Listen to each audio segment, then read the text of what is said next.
Nasa linya na po natin ngayon ang General Manager ng MMDA, si Undersecretary Procopio Lipana. Sir Popo, magandang umaga po. Sir Popo, magandang umaga. Yes, magandang umaga sa iyo at sa iyong mga taga-subaybay. Opo, sir, si Manny Vargas po ito, pansamantala. At wala po si Kuyang Orly Trinidad. Pero napakahalagang balita po.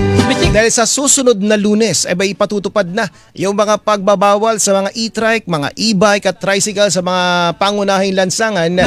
Ano po yung dapat asahan ng mga kababayan natin? Meron silang isang natitirang linggo bago po ninyo ipatutupad yan. At diretso po bang hulihan, multahan o kaya i-pounding ng mga sasakyan? Gano'n lang nga po at effective next week ay ipapatupad na po natin yung pagbaban sa mga sasakyan, yung mga e-bike or e-trike pursuant to ating MMDA Regulation number 24002 entitled Prohibiting Certain Types of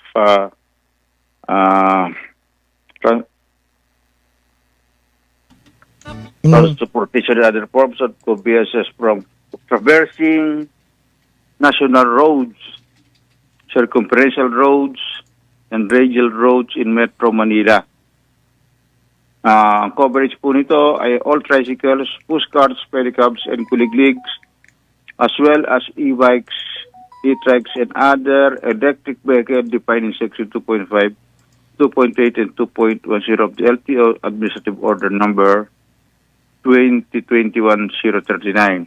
Ito po ang mga pinagbabayar na rota.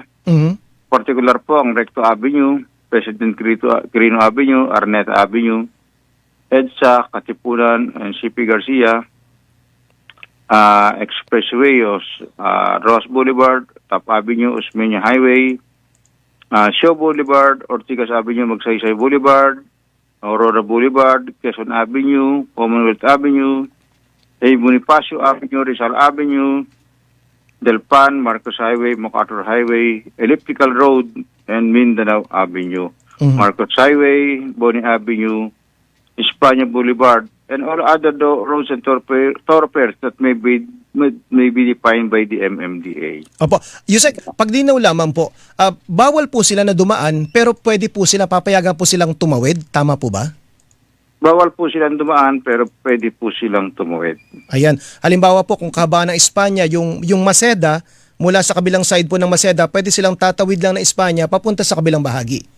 Gano'n lang nga po. At kung sakali naman po na mayroong hindi sila makakatawid at kinakailangang mag-U-turn para makapunta sila sa kabilang side, ay allowed po sila hanggang 500 meters. Hanggang 500 meters po. Yun lamang po. Halimbawa po sir, isa po sa mga tanong kasi na pinabot din ng mga kapuso natin, nakausap natin, paano raw po kung may emergency? Halimbawa po yung mga taga-Baseco, wala sila, karamihan po doon, tricycle, at dadalhin raw po ng ospital yung isang pasyente na manggagaling sa lugar nila. Kasama po, paglabas nila roon, kasama yung lugar nila sa mga pinagbabawalang dumaan ng mga tricycle. Ano raw po yung pwede nilang gawin? Yan po, kung tutuusin, wala naman po sa exemption yan. Pero yan naman po siguro in case of mga ganyan sitwasyon at makikita naman natin ay judgment call na yan ng ating mga traffic enforcers. So yung mga ganito pong pagkakataon kapag emergency, pwede po mapayagan po ano? Pwede na po kung talaga po nakikita natin na extreme emergency, talagang life of a person is at stake. Siguro naman kahit sino naman ay mapagbibigyan pag ganyang sitwasyon. Ayun po, napakahalaga po nun. Kung makikita naman natin, ginagawa lang dahilan.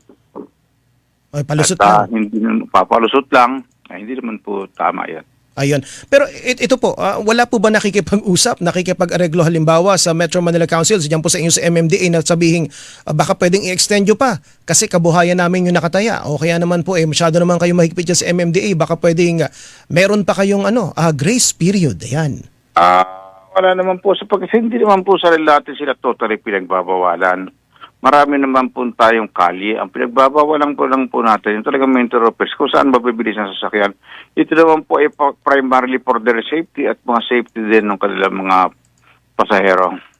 Napag-uusapan po yung pagpapaluwag kasi nga ang bigat po ng daloy ng trapiko hindi maiwasan po yan. Tuloy-tuloy po ba yung mga isinagawa po ninyong road clearing operation? So dapat alisin yung mga dapat alisin sa kalsada lalo na sa mga mabuhay at major thoroughfares?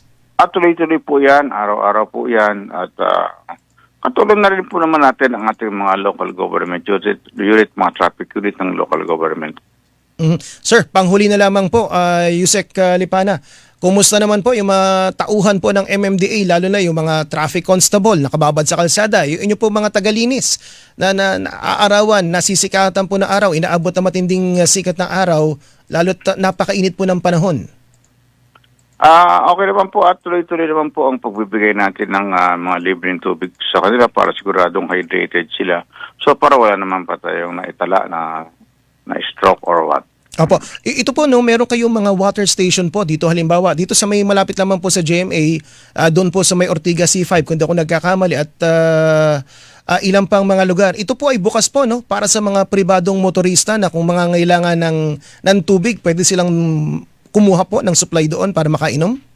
Ganoon nga po, ito po ay libre din sa mga ibang motorista. Hindi lang po sa ating mga traffic enforcer sapagkat naintindihan din naman natin, lalo yung mga nagmomotorsiklo na masagap nila ang talagang napakainit. Kung nararamdaman nila talagang kinakailangan lang kayo ng tubig at wala silang dala, pwede po silang huminto sa ating mga water station at humingi ng tubig. Sir Popo, panghuli lang po, mayroon pong mensahe dito galing po sa isang kapuso nating nag-text, nag-message po, meron daw po silang kalituhan. Sa section 4 daw po kasi nitong memorandum, mayroong exception, yung light electric vehicles, papayagan pa rin pong dumaan sa mga established na bike lanes. Ano po itong mga light electric vehicles na ito? Ito yung mga light vehicle na to, yung talagang below 50 kilos. At yun talaga mabaga lang sila at di naman sila talagang purely electric, kundi yung mga assisted. Pedelec. Yung pedal assist po. So may itong mga light electric vehicles ito yung mga, ang tawag nga namin dito pedelec o mga pedal assist bikes. So basta meron pong mga mekanismo para ito ay ipa-jack, ika nga, kahit pero di baterya. mabilis naman ang kanilang takbo. At kung gagamitan nila to ng electric, hindi na rin sila authorized doon. So may gaano po kabilis lang, sir, yung limitasyon? Ang dapat dyan, kung tutuusin, dapat hanggang 20 kilometers per hour lang yan. Yung Para speed hindi limit naman delikado sa ibang mga nagbabike. Ayun po. Sir Popo, maraming salamat po at babantayan po natin. Sasamahan namin kayo dito po sa pagbabantay at pagpapatupad ninyo nitong e-bike at e-trike ban sa mga pangunahing kalsada at syempre yung mga ginagawa po ninyo na road clearing operations. Thank you po, ha? Maraming salamat din sa iyo at binigyan mo kami ng pagkakataon na mapaliwanag sa taong bayan yung ating mga ginagawa para maibusan ang traffic sa Metro Manila at syempre sa ating mga tagapanginig. Maraming salamat sa inyong pakikisa. Maraming salamat po, mga kapuso. Yan po si Undersecretary Procopio Lipana, ang General Manager ng MMDA. Ay paalala mo. Walang